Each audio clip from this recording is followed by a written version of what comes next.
not even need Bauer's game for me. Ahoy there, YouTube! We're back again with my good friend Phil, and we're going deep in the box today on Space Explorer. This one is from 25th Century Games. It is for 2 to 4 players, ages 12 plus. It'll take you about 20 to 40 minutes to play, and in Space Explorer, the conquest of space was one of the greatest achievements of the 20th century. The game is dedicated to the early space explorers who worked to make space travel possible.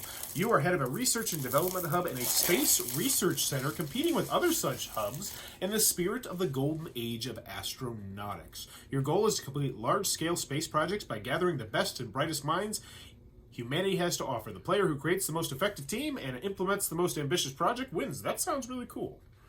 I'm excited. That sounds like an interesting theme. I like the artwork. Really do like the artwork. Very 50s? Yes. Very distinctive, too. Like Fallout type. I could see that, yeah. Alright. Components. Got the text is a little bit tiny, which I'm not the biggest fan of, but overall, it looks very solid, and this looks, engineers. Ooh. So lots of different cards, it looks like, and the different cards are probably going to do different stuff, which I'm a big fan of. Nice, they got that iconography on the back. That's always big. You want to make sure that people have easy access to figure out what the iconography is, and oh yeah. Look at that. Look at that. So you can distribute them? Yeah. That's tons of iconography right there. But as long as you teach it well, as long as this teaches it well, it can do it. Because this is one of the biggest bugaboos that some games have, is they have that. It's called iconography, and it is incredibly hard to understand iconography in some games. But when you give players something like this, they're going to be much more likely to succeed, which gives me high hopes for this game. What do you think about that, Phil? Well, it reminds me of The Martian. Mm-hmm. I can see that. Ooh, nice tiles. Come out easy. Oh yeah, give that a good pop. Yeah. So good tiles, you can always tell good tiles, and we'll get to some bad tiles eventually. When sometimes they'll hang like this, and then when you try to take them off, they just rip a little bit right there. But good tiles, you should just be able to go, oh yeah, completely out of there, gone. That's good tile. Can I do one? Yeah. Boom. Did Did big. it. Nice tiles. Liking it. We got some more tiles. Got some different spaceships on here. Once again, anything on the back? It's No. called iconography. Ooh, what is this? Looks like you're going to be I'm going to guess this is some sort of system where the cards are going to be going. Interesting. I like that. Yeah, I like how that looks. So we got a couple of those. You see that? And then we got cards. So that is the entire game right there. So let's check out these cards. I'm pretty excited for this game. I think this is a lighter weight game too. 20 to 40 minutes. 20 to 40 minutes, not bad. When we have more time, would you like to explore? I would. No pun intended. Pun intended.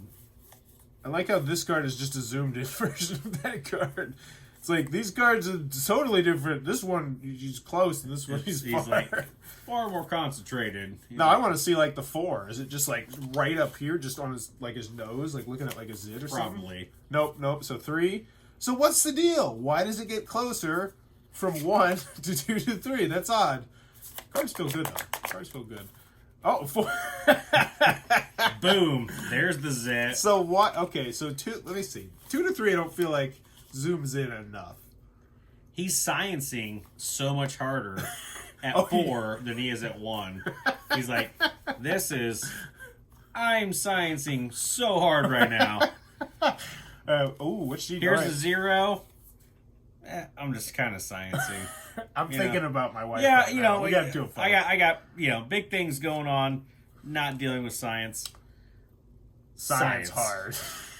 Same thing. So she is. She looks like she's piloting some sort of drone, maybe, or something. I don't know. Some sort of craft. And oh yeah, she is crafting harder from 1 to 4. Definite. So lots of symbology on the card. I like it. Looks like dual use cards, which I'm a big fan of dual use cards. So maybe this means something. This means something. You know. Is that Amelia Earhart? That is. I don't think she had anything to do with outer space. Yeah, it's okay. You don't know that. Where is she? Yeah. She might just took off to NASA. And everyone says that the plane crashed, but maybe she just went up and up and up. Oh, let's see. This guy's. She might have known more than any of us did. That guy looks like a billionaire. He's billionairing. He's billionairing so hard. And then, oh man, okay.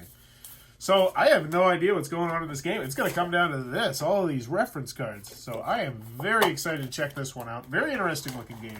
That is Space Explorers from 25th Century Games. If it looks like it might be your cup of tea, be sure to check that one out. It sounds like we might be getting a gameplay video with that one eventually up as well, potentially. So be sure to stay tuned for that. If you enjoy what we're doing, please be sure to click on the subscribe button down below. If you want to support the channel, click on the little Amazon Associates link down below. Buy anything on Amazon, throw us a couple of pennies my way. And in the comments below, let me know if you could safely go to space. Would you want to? So let's pretend that moving to space is, say, like moving to a slightly inferior, like America. So it's not like a second world country or first world or third world country, but it's like it's not nearly as nice as America. Would you ever want to consider moving to space? No. Why? There are no trees. Mm-hmm. There's no fertile soil. Yep. Any planet is lacking so many resources. You'd have to have water, but well, let's say hypothetically we got it up and running, and so now it's just like a crappier version of America. So it's like, you know, maybe the electricity goes off every once in a while, like, but it's still good. You still got movies, you still got McDonald's and Targets, but maybe you got, like, instead of Walmart, you got like Dollar General and CVS. Shopping at CVS for everything. Ugh. if I had to, I'm in. You're in for the moon. If I had to. Now, here's one thing. I'm a married man, but let's really break it down. What do you think women who moved onto the moon, and men, for instance, what does the dating scene on the moon look like? Does it change that differently going from the moon to going to Earth? And I think it does. I think people are much more likely to engage in relationships because being by yourself on Earth, there's still tons of people everywhere. Correct. On the moon, however, probably not going to be as nearly many people. A lot more isolation, a lot more loneliness. I think people are much more likely. You're correct. You think it would go that way? I do. I think on both ends, male and female, both would be looking for a connection, and it would be quite strong based upon the fact that of uncertainty. Yeah. And with having someone in your corner, given how few people are there, it could only help you in the long run. Would you want to take your kids there? See, now I would draw the line at my kids. Like, I would want to go if I didn't have kids, but with kids, I would like them to get the first world. I would like them to get the America and the Europe and have, because there's the other thing. If you go to the moon or wherever we're talking about, that's like one country and you're stuck there forever. Like, it's not like it's like, oh, the dark side of the moon's like this. I mean, maybe it might slowly start to grow out like it did. And that would be really interesting to see. What kind of towns would start forming? Like, how would that even work? Because, I mean, like, billionaires like Michael Bloomberg would probably build his own city. There'd be Bloomberg City. I mean, why not? What if somebody committed a heinous crime? I'm sure lots of people would. And if there was no one governing you, what sort of repercussions could evolve from that? I think you would eventually start to see government being formed. I mean, people would start forming police departments and be like, well, we got to pay these people. Be like, well, we need someone to be in charge of paying. Then we'd be like, okay, but we also need to worry about, you know, the sewers. And they're like, okay, well, we probably, maybe the same guy who takes care. I mean, I think it would eventually evolve into that. So what you're dealing with is a topic called the social contract. Yes. Are you aware of this? Yeah, I took sociology class. So social contract pretty much says if you're going to be part of a society, you have to follow certain rules. You don't murder people. Yeah, and you know, you have the good and bad, right and wrong, the crosshairs of how you should behave in a social society. And that's what's going to happen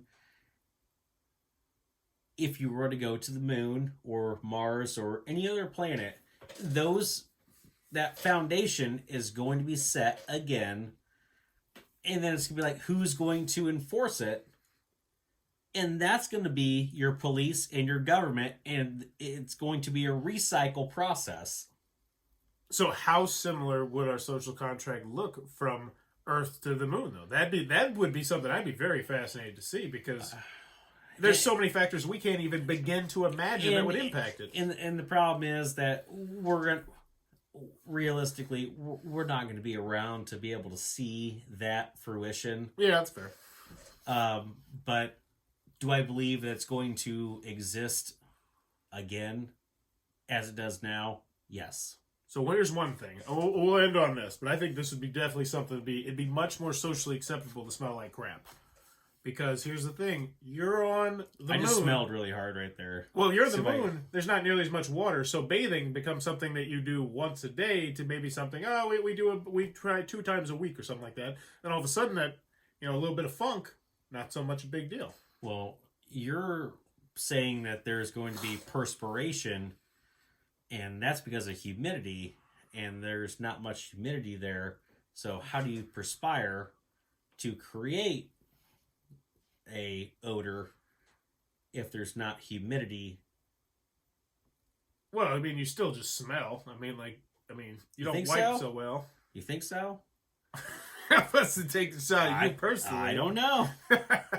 But I don't remember what the question was. Let us know in the comments down below. As always, thanks for your time, YouTube.